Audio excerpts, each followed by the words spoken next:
Three, two, one. Into the Absurd, episode number 18 with Gerald Fluhrer. He is he studies Anthroposophy, and he was a teacher at Waldorf school, which is kind of this revolutionary sort of education. Thank you for being on the podcast. I'm glad to be here, Greg. Thanks for inviting me.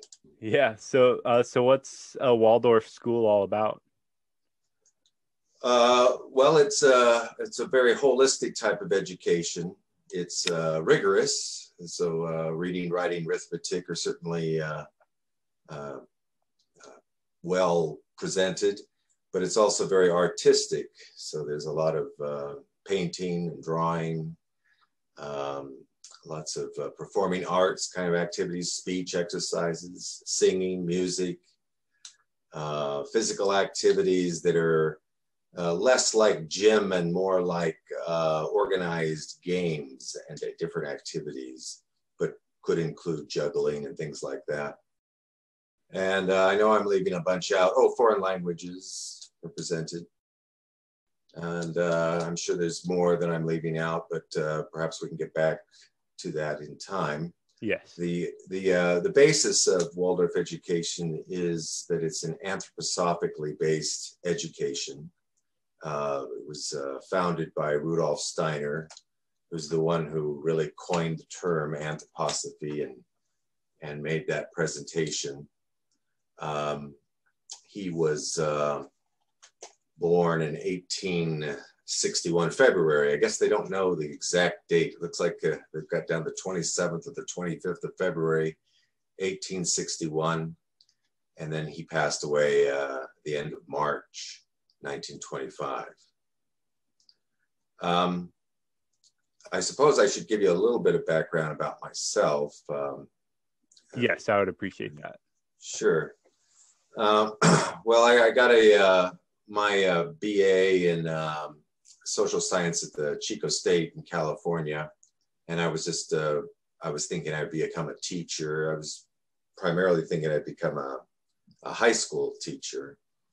But then after a while, I decided I didn't really want to do that. And I kind of started my own Waldorf school class in Mount Shasta, California. And then moved on to Sandpoint, Idaho, where I taught Waldorf education for 16 years as a class teacher at the Sandpoint Waldorf School. And also have been there, maybe about 6 additional years, subbing, doing what we call subject blocks, and mentoring teachers, doing some lectures for teachers in China who wanted to know about Waldorf education, and lots of different study groups covering anthroposophy. My introduction to anthroposophy actually happened around 1981 while I was in Mount Shasta. I met some people there who founded the American Eurythmy School. And eurythmy is an art form that Rudolf Steiner developed. And so I had never heard of any of that before, and started looking into his background and what his books were all about. And to give you some better idea of Rudolf Steiner, he was an Austrian.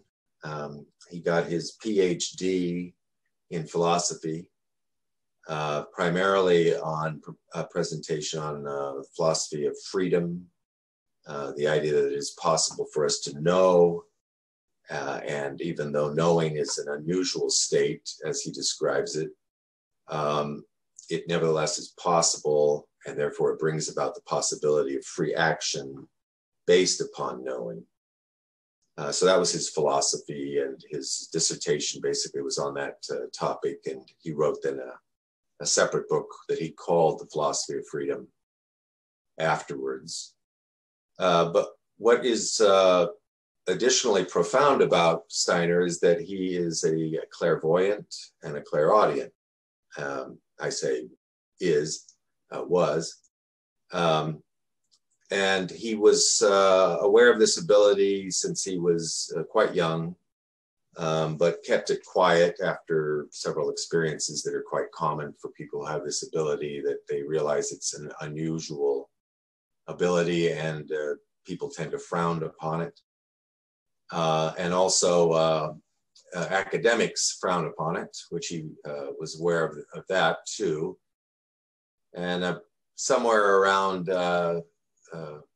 looks like about 1899, he started making presentations, you might say coming out of the closet, and speaking of his clairvoyant observations from a more of a scientific presentation, so that he had a very scientifically oriented mind, and he was bringing a very clear classification of what he was observing and presenting to people. And he initially presented to the Theosophical Society. And in 1902, he actually became the head of the German section of the society. And after a period of time, somewhere around 1912, 1913, the members of the society were advocating that Jiddu Krishnamurti was the second coming of Christ. I believe it was Christ or Messiah, something to this effect. And Steiner said, no, that's an incorrect view. And they had a controversy. And eventually he removed himself along with a fair group of other people. And they formed the Anthroposophical Society. And then from that basis, he then made presentations or written works of what are known as his basic books, The Philosophy of Freedom, which I already mentioned, and we should go into that a little bit more. And then a book called Theosophy that he wrote, and an outline of occult science was sort of his sequel to that book, where he really goes into both of those books, Theosophy and Occult Science, about his clairvoyance and clairaudience and his observation spiritual studies. And then people wanted to also know, well, how does one attain to these abilities that he was demonstrating? And so he wrote a book called How is Knowledge of Higher Worlds Attained, where he presents the entire process, which is quite rigorous. I think many people in reading that book would go, well, that's something that would probably take place over a lifetime or perhaps another lifetime. Certainly reincarnation is something that Steiner did present. And then he also was very focused on presenting Christianity. In fact, one of his books was Christianity as a Mystical Fact, and where he goes through showing that the Christ was an actual incarnation as Jesus of Nazareth. He himself thought that this was quite amazing, because he did not really believe, as he was growing up, that this was an actual occurrence. And then in his studies, he did find that this to be the case. And he had quite a few books, lectures that he gave on the Gospels, on Christ, and spoke of the Christ impulse as lying behind everything that he did, including the writing of the Philosophy of Freedom. So this whole impulse of freedom of the individual to seek freedom, he regards that as a Christ impulse. And if you're okay, Greg, I'd like to go into that a little bit, the basis of that. Yes. Oh, and I was going to ask you. So in his belief was knowledge essentially the fundamental basis of free will? That's right. Okay. That really, without knowing, you could argue there is no such thing as freedom. That as long as you're unaware of what you're doing, why you're doing it, it could be said, well, something else is driving you, is leading you, and so forth. So And of course, yeah, is go ahead. awareness included in knowledge?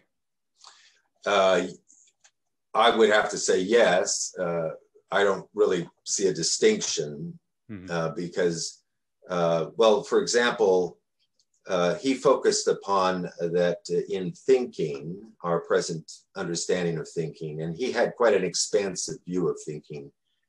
Basically, anything that you can draw a concept from, conceptualize from. So that would include the intellect, that would include an imaginative pictorial state would be very, pictures are worth 1,000 words, and then living pictures are all that much more. That would be a real inflowing of conceptual information. And then he had also inspiration as an aspect of thinking, that one has an opening to an intuitive certainty. And these intuitions, the intuition is what lies even all the way through all aspects of thinking, all the way down to intellectualization. And so in that I can think and experience through just any kind of basic exercise, like taking a pencil, for example, and just thinking about pencil and how it's created, and observing your own thought processes, your own production of thought around this idea of pencil as you hold that in your mind, concentrating. That the experience of thinking can be one where I know I am thinking, I know that I'm producing this. And as I go into that, I can also then experience that in thinking, I have something that is itself a reality, a self-sustaining reality. And in fact, I come upon all that I would declare as being real or as truly there through thinking. I come to some kind of conceptualization or knowing about what it is. So thinking itself is the root that he was finding as being behind everything that we see in the world, all meaning. The logos is sometimes how this is put, and then this transfers into his idea that this is a Christ basis. And from that, I can then begin to conceive myself. You might say conceive myself anew, or initiate myself. And I'm doing so out of this very divine reality that was before I ever conceived of anything as conceptual or that I existed. And yet through this, you might call it saving grace, I can bring about my own being, a new being, a being of that I bring forth from my own knowing and activity. Obviously, this is an experiential thing, but it's also something that cannot be achieved in a short period of time. He had a huge evolutionary vision of how this would take place. And a human being begins by first having this conceiving idea, and then begins to proceed very slowly over a course of millennia, lifetimes, to eventually achieve a reemergence into the spiritual realities. He saw this as a distinction between what he said was the true path prior to the coming of Christ into the earth, was related by Buddha, Gautama Buddha. That basically it's more of a dissolving, you might say, back into the whole. Whereas this is passing through the eye of the needle, if you will, the eye being the human ego, the eye, and then re-emerging into the spiritual, that the individual is now taking responsibility, not only for themselves, but for the world. And of course, just in looking around, this is a long ways to go. And the ego, or the development of the I, being very young, very immature still at this stage. And I think that that's probably the biggest argument against it, is that it is so obviously flawed, and it still holds, I think, a strong attraction for people to see it as being sort of in the way, as something to be dissolved, to be maybe overcome, is the view. I'm not a Buddhist. I don't know all of the different terminologies, but I can appreciate very much that particular view. And I don't know if you have any questions on that, but that in a nutshell is his presentation on the philosophy of freedom. He actually doesn't bring in Christ or mention Christ, other than to say that no authority exists over the individual, that they truly are the ones who would determine for themselves. So I think some people see it as a almost like an anarchist Bible or something like that for some folks. What do you mean by that?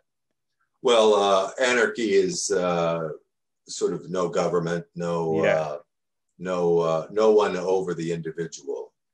And so the individual then can associate with other individuals and come up with anything they want to come up with. And each individual comes to their own experience of what really lies within themselves as their true love of calling, their love of their action that they wish to take, and freely then out of themselves take that action. So that's where I get the idea that some people sometimes will refer to that as an anarchist's Bible.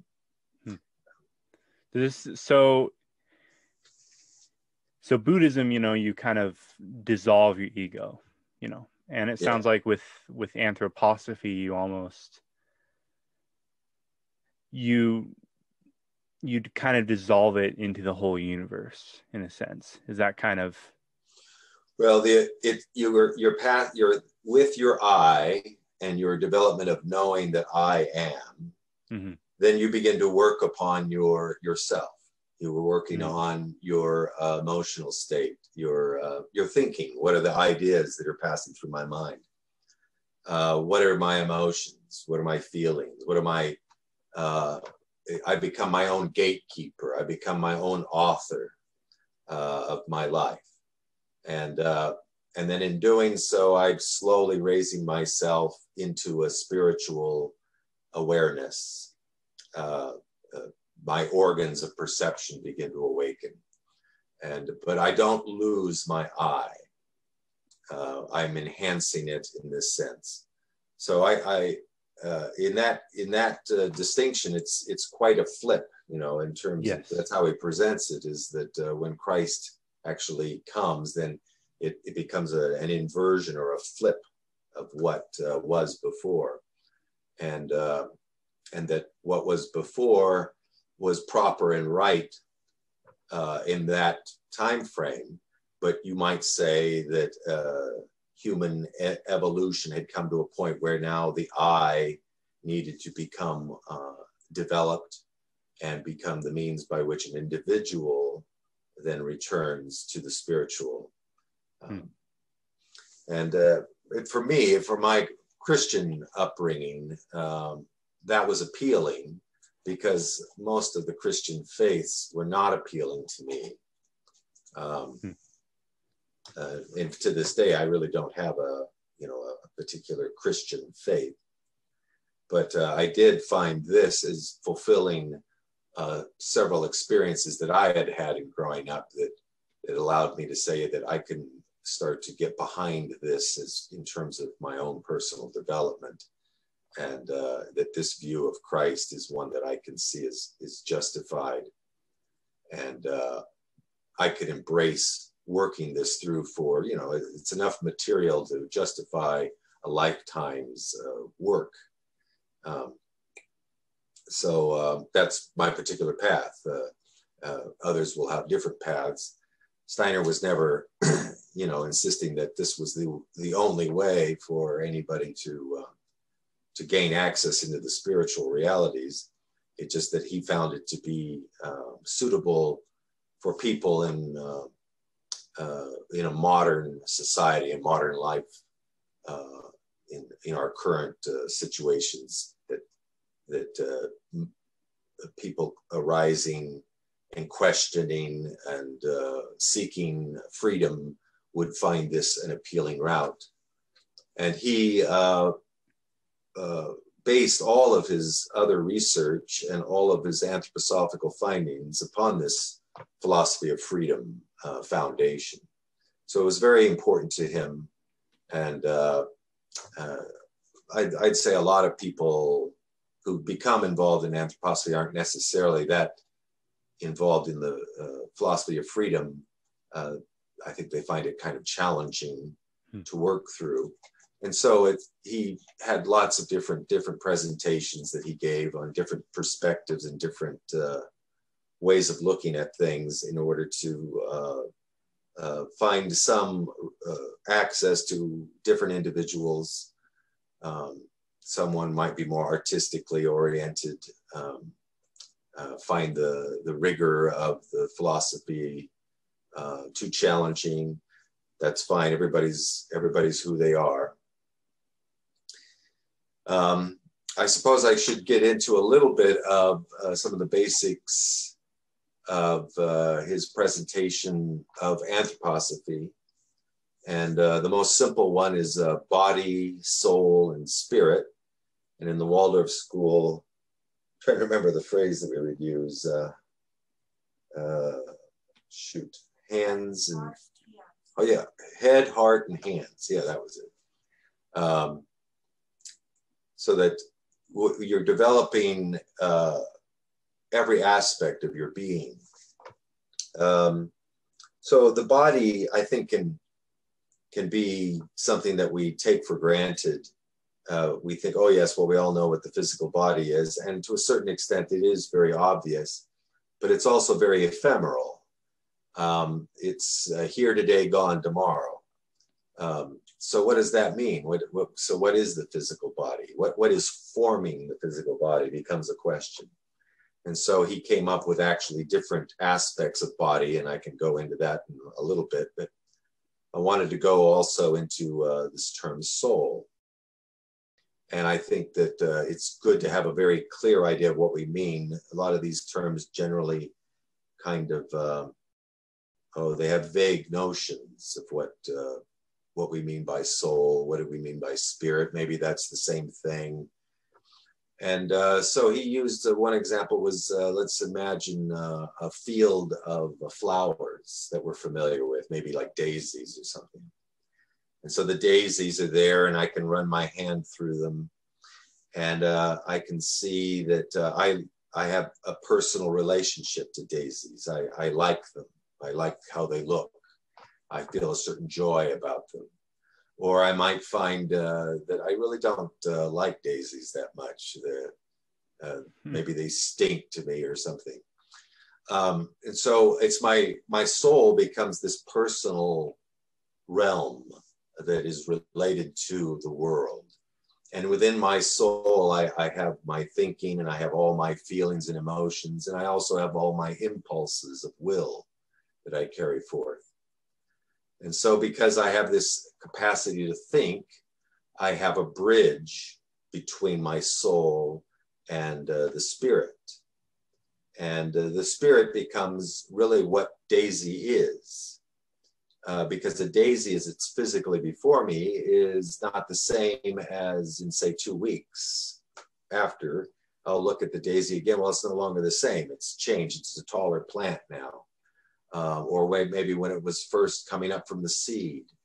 And then after it's flowered and done everything, it's back to seed again. So the physical is never the same. That's not the eternal reality. That is a constantly changing reality, the physical world.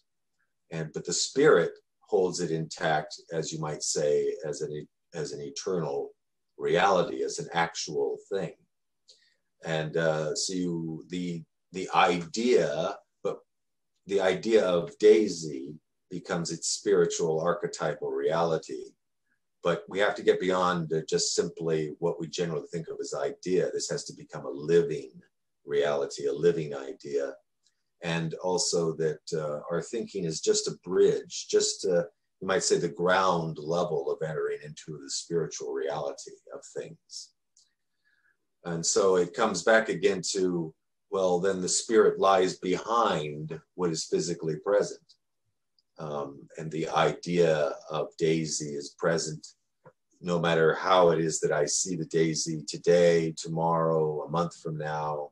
Now it's gone because it's winter and I don't see it at all, and yet it's still there. It's still a reality. So that becomes this body, soul, and spirit.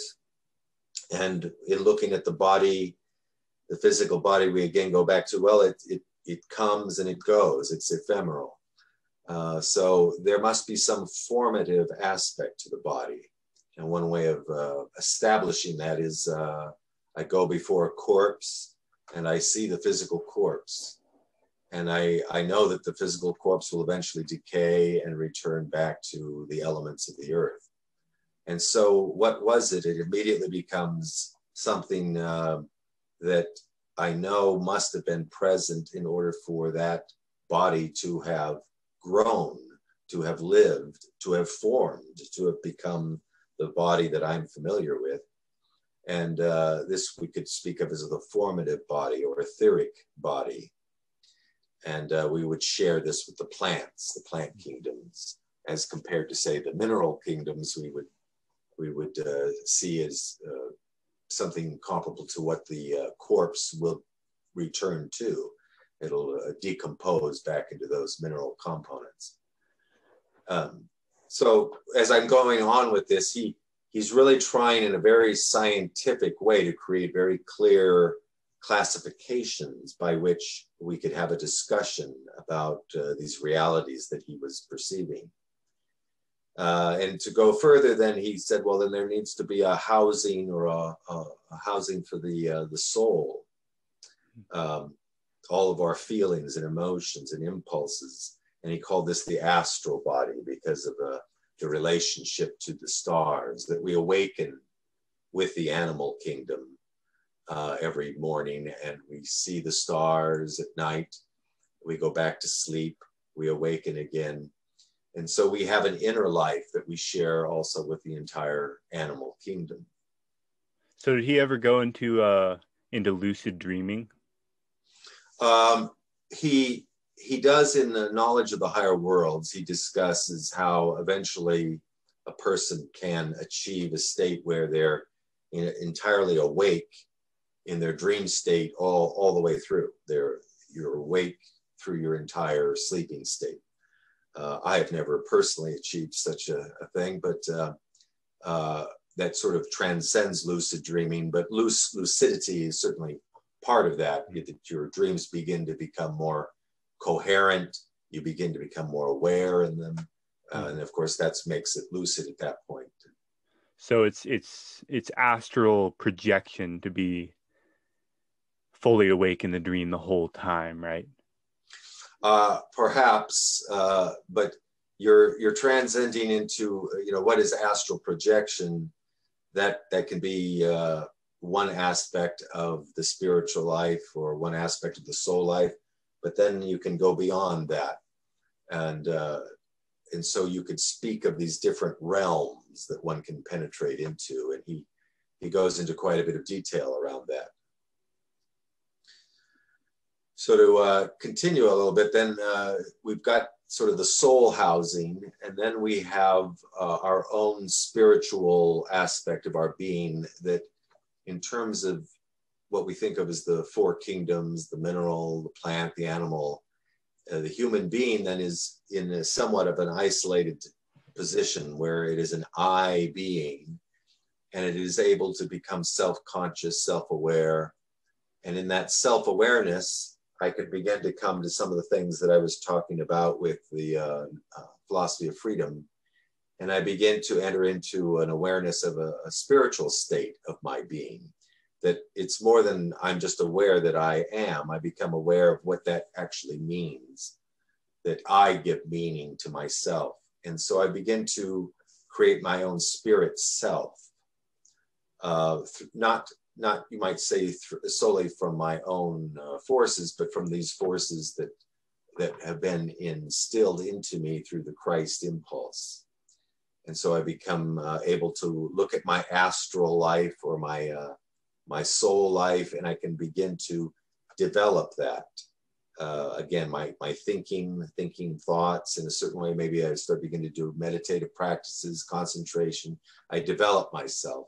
I develop my soul life. I do artistic activities. I do performing arts activities. I join men's group, women's groups. I began to have a sense of that I have certain flaws, you might say, or certain things that I wish to change, maybe addictions that I have fallen into. And so I begin to change myself, and this is developing my spiritual self. And the further I go, I can then come into another state where I become aware of spiritual beings, higher beings. And he lists the hierarchies, the angels, archangels, archai, all the way up into the seraphim. And these angelic type beings, the hierarchies, as I become more aware of them, they become influences in my life. You might say religious activities, although it doesn't have to be going to church, as it were. I become aware of an inspiring reality. In fact, I begin to become aware that these higher beings bring about my existence, that I wouldn't even be without them. And they have the enthusiasm that brings into my life. And we call this a life spirit begins to emerge. And then a further development we might call the spirit man,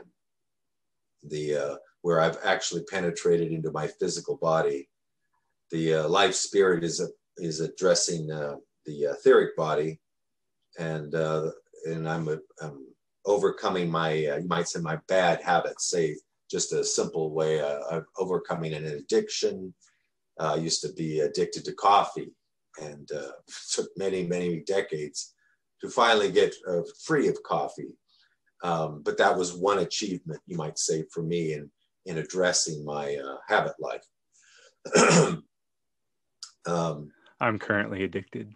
Yes, I can appreciate that. I don't think I could have gotten through as a Waldorf teacher without my coffee addiction. But it's an addiction. There's, as you get to look at more and more our lives, we begin to see how unfree we are. You know, in a pursuit of freedom, it becomes very clear there's very little that I do in my life that I just describe as my own. But I can begin to identify certain, you might say, minuscule aspects of myself that I can directly control. Meditation, for example, is a totally free activity, or a totally free deed. And so there's one beginning, you might say. So that runs through his aspects of a human being, and he comes up with many different ways of looking at it. You could think of a human being as a unity, a singularity. You can think of it as a duality. You could think of him as a trinity. You could think of him as fourfold. You could think of him as sevenfold, ninefold. And he came up with all these different perspectives. And he did so primarily because you can't really understand something unless you look at it from many different perspectives. Say like a tree, you have to at least look at it from the north, the south, the east, and the west in order to get some sense of the tree. But there's really a view from it from above and a view from it from below, and so on. And from all of these different perspectives, one needs to constantly be working in order to gain some better idea of what is reality. So complexity was something that he did, that he embraced. That was part of what's really going on. I think one other thing I should express is that there is an Anthroposophical Society of America, and there's a General Anthroposophical Society for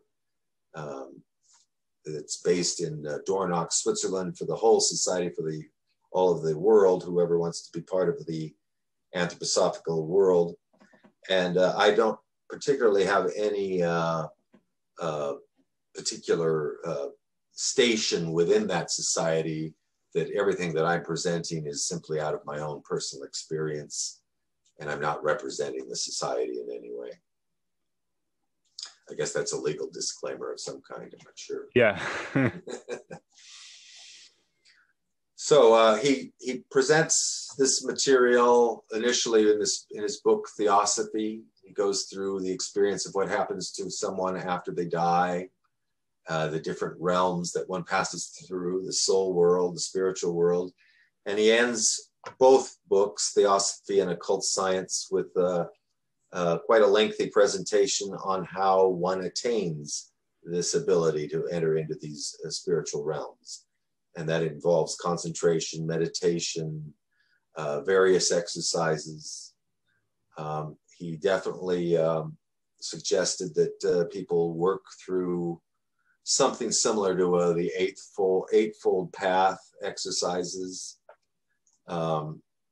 and the development of the different chakras, your heart chakra exercises. He called those the 6 subsidiary exercises. So it's a very rich presentation that one can become quite immersed in, and as well as just very superficially aware of. There are Waldorf teachers that really don't embrace much, you might say, with the anthroposophical aspect of the work.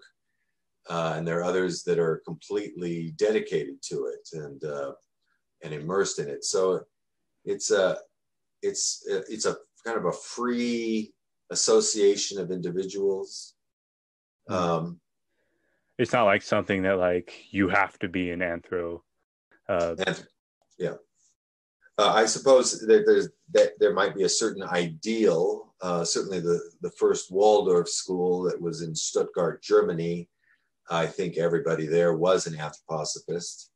But in time, it's just a practical reality. You need to bring in people to do, say, the music or the foreign languages and so on. They may not be that interested or involved in anthroposophy. They're aware of it because you tell them about it and so on.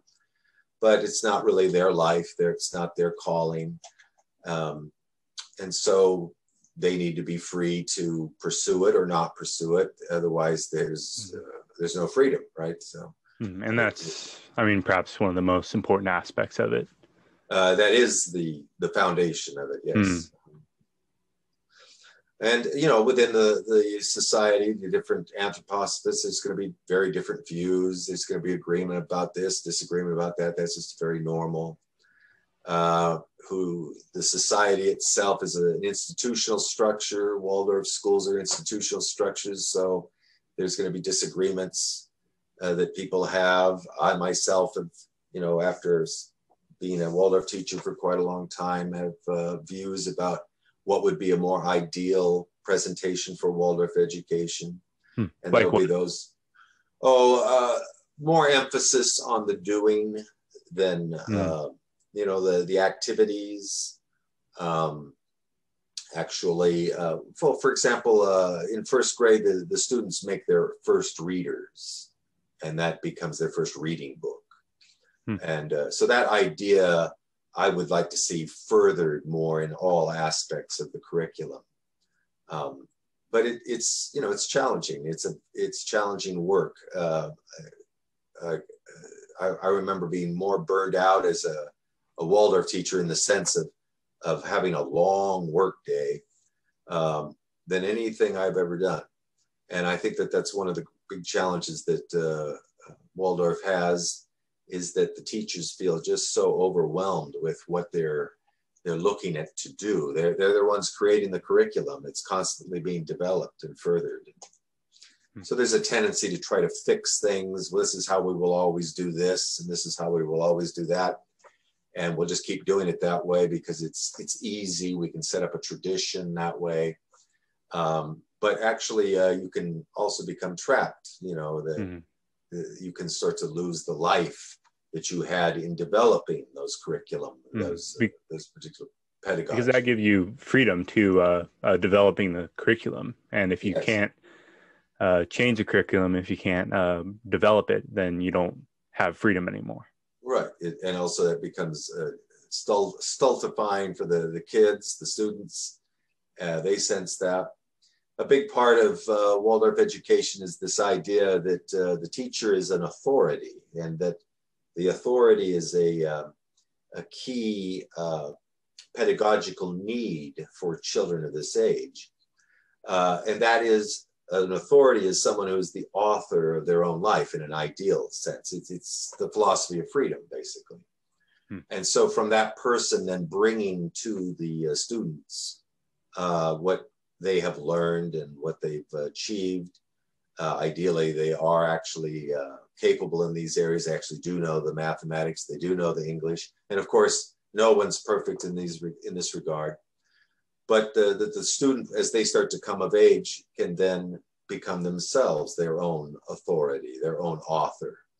And so that's the ideal, that you're presenting an environment in which they can, in fact, achieve their own independence, their own ability to think clearly, critically. I know, and I can act out of my knowing. I can at least begin to address myself and my life, and so on. And of course, that's an enormous challenge. And another interesting aspect for the Waldorf education is that the teacher begins in the first grade, and I took a class all the way through eight grades. So that means I was their teacher from first, second, third, fourth, and so on all the way through. And there are obvious advantages to that. One, you get to know the students very intimately. You get to know the parents very well. And there's a good rapport. You can, challenges that a student is having can be watched and carried over how well we're doing over the years, and developing this or that. Some children had dyslexic kind of conditions, and how can we address that? It was nice to be able to work on that over years. And I would say that although that's an ideal in Waldorf, that maybe 20–25% of the teachers actually do that, just because it's a modern world we live in, and staying in one particular place for 8 years and carrying on with that work just isn't that common. But there is that ideal, nevertheless. It sounds like this whole system, Anthroposophy and Waldorf education, it's based around the individual, and it's based around the individual finding freedom in themselves, and through that freedom growing. That's right. Finding growth. But it certainly doesn't exclude the group. Yes. So there would be also the group resolving a problem, a challenge, studying a math problem. Feel free to work together and see if somebody can come up with this, or the group can come up with this, or all kinds of different projects that we would be creating, craft-like things, but more for science or something like that, gas balloons and that sort of thing. And I think that this plays into also what Steiner presented in terms of man's evolution and development, that you had the individual and the individual need to achieve independent awareness, independent knowing, independent action, and that this is intimately related to our angels. You may have heard that idea that the angel is associated, each individual has their own angelic being. And then if you went to the archangelic beings, they work with groups of people. So you could have a group forming, say, in the faculty, and the faculty, each one of them would be coming forth and addressing a certain problem or idea that the school was looking at. And each one would have their own perspective that they're bringing to that. So that might be, say, 12 perspectives, just to give this very holistic idea. And each one is presenting a unique idea. Each one is not holding to their idea. They present it and they release it to the group. This is, of course, an ideal. I can assure you that in Waldorf groups, there's a lot of challenge in doing something like this. But ideally, you have the group receive these 12 different perspectives and is able to release and hold them and receive a whole new impulse from even a higher source, say the archaic realm of hierarchies. And this has an inspiring effect upon the whole group, and the whole group begins to realize a whole new way of approaching the problem that none of the individuals would have been able to have come upon. But because they're now working as a group organ, they can do so. So even this idea of a group working was based still in the individual achieving, at least to some extent, these ideas of the philosophy of freedom in order to really develop a higher organ of working in humanity that can address the problems that we'll be facing, but from a very unique perspective, not from truly an individual perspective, but from the group. That's almost that idea of the whole being greater than the sum of its parts. Definitely. Yeah. And that kind of ties into the individual too, not just the group. That's right. Yeah. I'm not too sure where to go from here. It seems like there would be quite a bit that we could go into, maybe different aspects of Waldorf education. But I think I should mention that Waldorf education was just one I guess they call them daughter movements of the Anthroposophical Society. The other one that I think people might generally have heard of before is Biodynamic Agriculture or Horticulture. And what is that? Well, it was only one lecture series that he gave on this, I think in 1924. That people had been asking, well, what can we do agriculturally to enhance crops, plants, and our whole relationship to the plant kingdom. And he made a presentation that is very challenging, I think, to work through. And it was before there was anything that you would call organic farming. Chemical farming had only maybe just begun at that time, and they were recognizing then that there are definite problems associated with this. And I think maybe for a layperson to just try to get some handle on it, he gave a kind of a new alchemical approach to treating the soil. These are like homeopathic treatments that he came up with from using manure, silica, other herbs, and after these had been treated for, say, a season, some over the winter, some over the summer, they would be stirred in water for an hour, not in just one direction. You'd stir it, and then you'd counter stir, creating a chaotic condition after you had this very organized vortex that you created. So it was very, I don't know, I suppose some people would see it as almost kind of a magical alchemical process. And people who have done this type of farming, biodynamic farming, have definitely noticed the benefits on their land, the surrounding areas, the plants. It's calling upon nature, the spirits of nature. It's calling upon the relationship of the stars and the zodiac influences.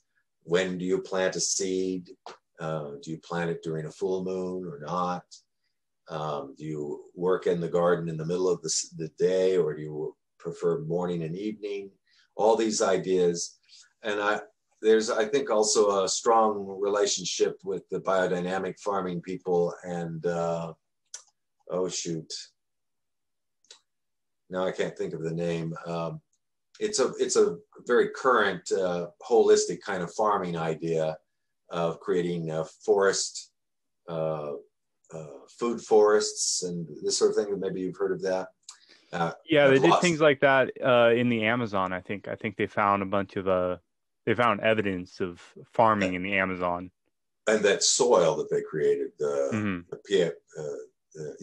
so that those kinds of ideas being renewed in our day, I can't believe I can't remember, but where you're using the way you lay the land, the changing of the land in order to capture water and to hold the water. And there's quite a few people that have done a lot of work on that, have no relationship to anthroposophy or to biodynamics, but biodynamic farming has taken a lot of these ideas into account in their work too. You're kind of working with the land, and you're kind of observing how the land is, like how it's structured, and you're using that to your advantage. So you're letting the land be itself and having that benefit you while you farm. Definitely, but also you're changing it too. You might make a ditch or whatever in order to capture water, or you make a raised bed, or you make a pond or something like that in order to increase the different biodiversity on your property. That's something that people have heard of, biodynamics, Waldorf education, but there's also anthroposophical medicine. Which I can't really go into that very much because that's not my area of expertise at all. Music, he wrote plays, mystery dramas, and he did speech, exercise work. There are people that I know of who became involved in the performing arts who were taught by Steiner. I can't remember their names, but they ended up in the Hollywood area. Not very many, but that there are those who have been influenced by Steiner in so many different areas. Architecture, he created this building called the Goetheanum, which is very unusual structure. It did burn down, and a new one was constructed, but it wasn't the same. It was on a different model, and it was built out of concrete versus wood. It's almost more like it's a housing that you could have contained the first building into. And I'm sure I'm leaving out other areas, but eurythmy, that was the art form that he developed, which was movement to music and speech, sound, and very artistic form, and a very rigorous training for that, that some people take up. And Waldorf schools in general will bring eurythmists in, and the children are aware of that, and all sorts of music work that he did. So it entered into every aspect of practical life. He thought that was extremely important. And I think when I was very young, no one had heard of the name of Rudolf Steiner. Just a handful here and there who were involved in the movement. And today, you'll see people pretty regularly quoting him. So there's a lot more awareness of him now than there was before. And so these ideas are now becoming more mainstream. And I think that that's a wonderful thing. But it's also something that brings up the challenges of, well, what exactly was he talking about? Who really understands it? Who doesn't understand it? And you get into all of these potential disputes about what really is anthroposophy. Yeah, and a lot of people are probably going to butcher it. And then hopefully those people don't have their idea of what anthroposophy is become the thing that's really popular, right? Right, or the quote expert who knows all about it, but does he really know all about it? And it's just like anything. You could become too much of a specialist, too specialized, and you begin to become lost about what else is going on around you. You have to constantly be challenging yourself. That kind of goes back to how Waldorf, you wanted the curriculum to keep changing so it could, continue to challenge you and your fellow teachers. Yeah. And in the Waldorf school, the faculty has a very, you might say, powerful role. Some schools, they basically run the whole school, although there tends to be a certain impracticality around that. So usually some portion of the faculty will designate or hire off an administrator or some other entity to help run the school, because there's so many things that have to be done. But he really felt that it was very important that the faculty was very aware of every aspect of what was going on in the school, at least as much as possible, and to the extent that that was practical. And I can certainly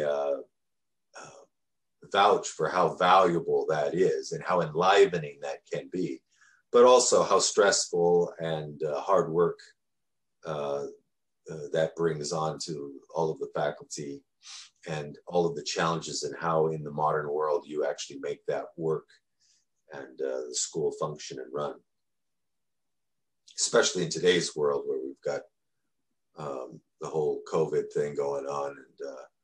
And for example, computers were never a big thing. You would hear people in Silicon Valley, Steve Jobs and so on, they wouldn't allow the kids to have the computers when they were young, their children. And often they would put them in Waldorf schools because there were no computers basically allowed. But now, at least in the upper grades, 7th grade, 6th grade, 8th grade, they're starting to introduce these things more and more, especially with the need to do at-home schooling, or the Zoom meetings and so on. So there's all kinds of things coming up in the modern times, or our present times, that really challenge a lot of the views that I grew up with in anthroposophy within Waldorf education. And so there's a lot of, I don't know about argument, but there's discussion that goes on around all of this quite a bit. Yes, I mean, that makes sense. I mean, a lot of careers these days require a computer. Yeah. But it is,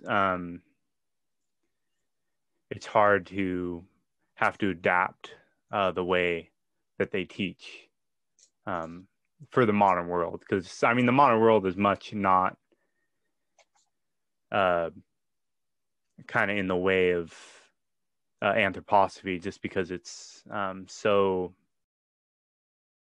it's just so computerized. And the whole idea of the face-to-face meeting, and the idea that how much of communication is in that meeting.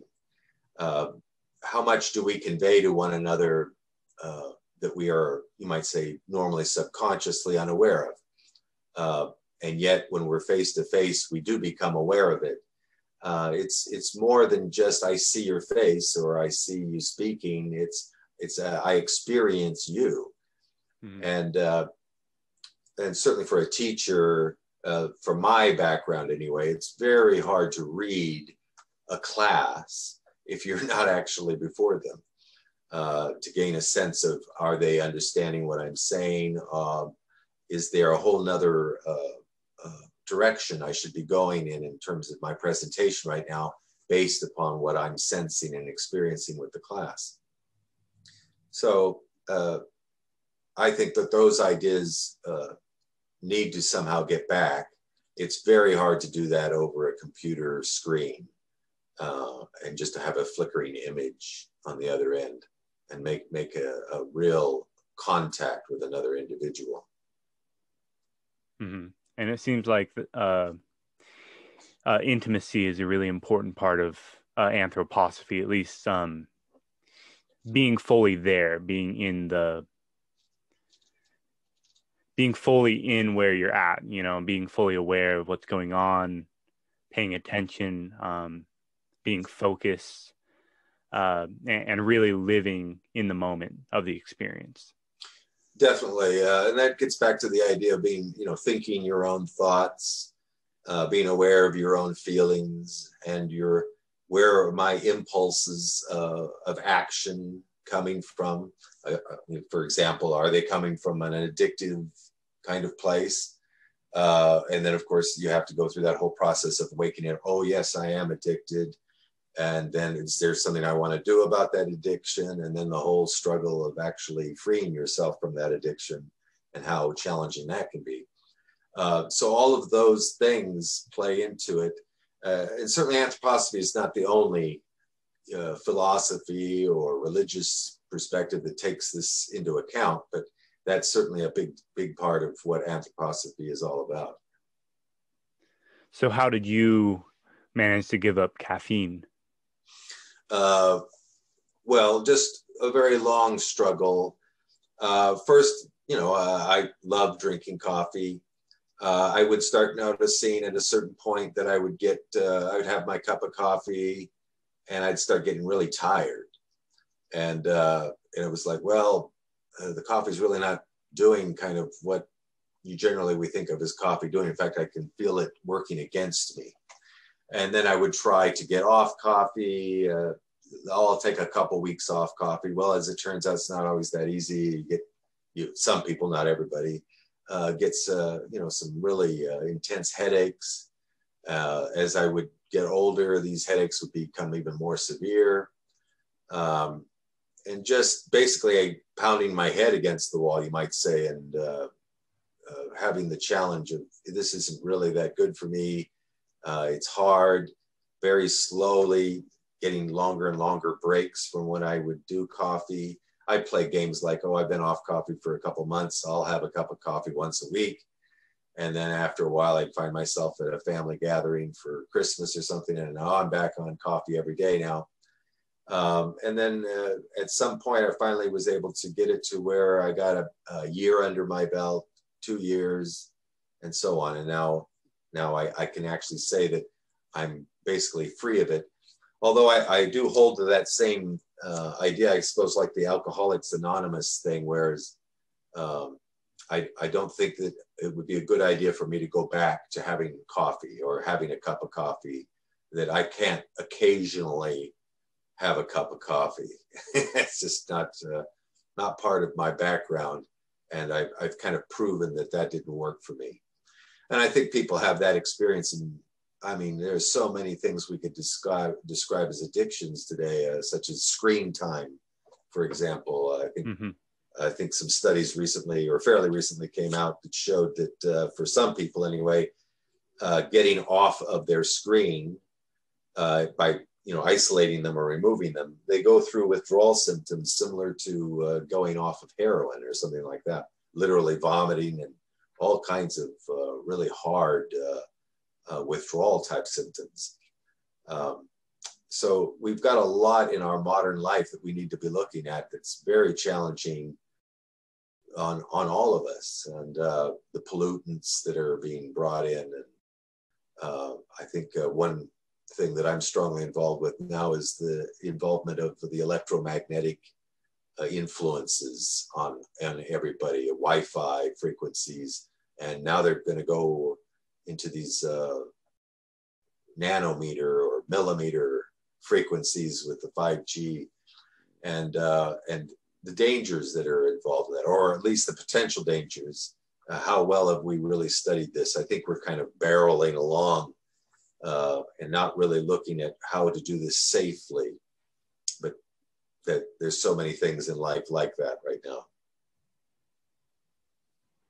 So with the whole caffeine thing, it's kind of you listening to your body and seeing, this stuff isn't really working for me. It's not, I feel like it's not helping me at all. And I'm actually not free because it's trapping me. Right, exactly. And it's going back to the philosophy of freedom, that how little I am free, you might say. How little there is in my life where I can say I have really control. And one of those was with the coffee for me, and the challenge of getting off. I didn't join a group or anything like that, although I'm sure that a group work would have been much more beneficial for me in terms of trying to get off of coffee.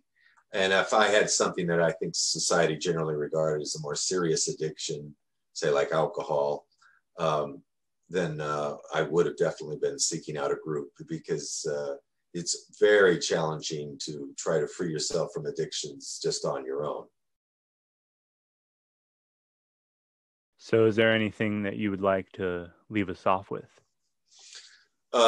Just that there's anybody who wanted to contact me further about Anthroposophy, or how they can find out more about it. There's my email address. I think those will be in the show notes.